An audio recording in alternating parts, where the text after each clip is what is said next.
मित्रों नमस्कार। मैं हूं आपका दोस्त डॉक्टर अनिल अग्रवाल। आज हम बात करेंगे स्प्लीन के बारे में। स्प्लीन को हिंदी में तिल्ली भी कहते हैं, प्लीहा भी कहते हैं। और आपने देखा होगा कि आमतौर पे गाँव के अंदर खास तौर पे लोग तिल्ली की बहुत परवाह करते हैं। कई बार अगर कोई पेट का रोग ठीक ना हो रहा तो कहते हैं कि तिल्ली बढ़ गई है इसकी, इस वजह से ठीक नहीं हो रहा, या पेट में दर्द रहता हो और वो ठीक ना हो रहा, तब भी कई बार उनको पता लगता है कि शायद तिल्ली बढ़ गई है। तो तिल्ली के बारे में वहाँ पर काफ़ी ज़्यादा प्रचलन रहता है और उसका बड़ा ख्याल रखा जाता है। वैसे तो तिल्ली अगर किसी को खराब है या बढ़ गई है तो या तिल्ली की वजह से कोई बीमारी हो गई है तो वो यहाँ पर भी डॉक्टर लोग उसका निदान करते हैं और उसके हिसाब से इलाज करते हैं। तो ये तिल्ली क्या होती है आज मैं आपको बताता हूँ। तिल्ली एक जैसे हमारी बंद मुट्ठी होती है तो इस तरह की शेप की एक चीज़ होती है, एक ऑर्गन होता है जो कि लिम्फाइड टिश्यू से बना हुआ होता है। तो इसको हम लिम्फ ग्लैंड भी बोलते हैं। और ये हमारे जो बाईं तरफ के पसलियाँ होती हैं उसके अंदर स्थित होती है। जो बिल्कुल लास्ट की पसलियाँ होती हैं 10, 11, 12 नंबर, क्योंकि टोटल 12 पसलियाँ होती हैं एक तरफ को, तो उसमें से जो लास्ट वाली जो 3-4 पसलियाँ होती है उसके नीचे जो है ये स्प्लीन होती है। तो इसलिए अगर हम पेट को दबाकर या चेक करेंगे तो ये स्प्लीन हमें महसूस नहीं होगी। हाँ, जब अगर स्प्लीन बढ़ गई होगी तो फिर जब डॉक्टर चेक करेगा तो ये पता लगेगा कि स्प्लीन बढ़ी हुई है। उससे पहले ही इसका पता नहीं लग पाता है। और इसके फिर चीज़ क्या है ये जो कि इतनी महत्वपूर्ण भी हम कहते हैं। तो सबसे पहले मैं बताता हूँ कि इसके फंक्शंस क्या होते हैं। तो स्प्लीन का काम होता है कि जो हमारे शरीर के अंदर रक्त होता है उसके अंदर आरबीसीज होते हैं, डब्ल्यूबीसीज होते हैं, प्लेटलेट्स होते हैं। तो आरबीसीज की अपनी एक लाइफ साइकिल होती है 120 दिन की।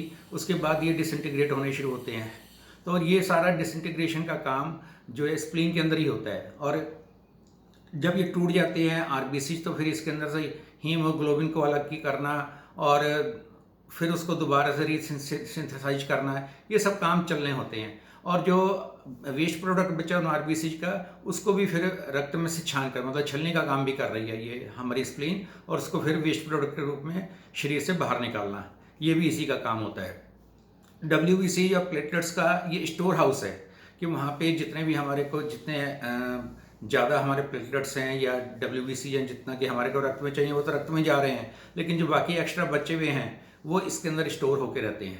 अगर मान लीजिए किसी वजह से हमारे प्लेटलेट्स की हमें ज़्यादा आवश्यकता पड़ती है तो इमीडिएटली वो ब्लड के अंदर भेज देता है, या डब्ल्यूबीसी की आवश्यकता तो उन्हें भेज देता है। और जिस तरह से फिर मैंने बताया, एक तो छलनी का काम किया, आरबीसीज को काम किया, तो ऑटोइम्यून वाला काम भी हो गया ना कि।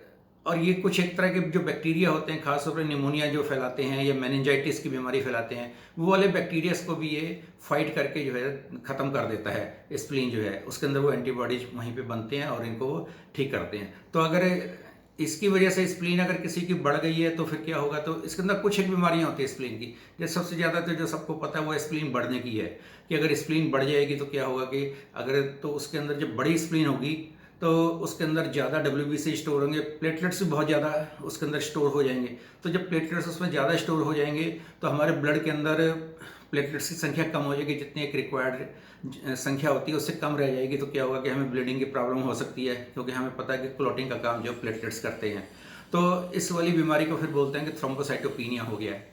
या फिर किसी वजह से मान लीजिए स्प्लीन वाली साइड पे किसी वजह से चोट लग गई है और उसकी वजह से रप्चर हो जाए, तो रप्चर हो गया तो क्या होगा कि इसके अंदर से ब्लड जो निकलेगा वो पेट के अंदर फैलेगा, पेट की कैविटी के अंदर, तो उसके अंदर फिर इन्फेक्शन होने के चांस होंगे और ये बड़ी सीरियस प्रॉब्लम होती है। इसके अंदर रोगी की जान तक भी जा सकती है।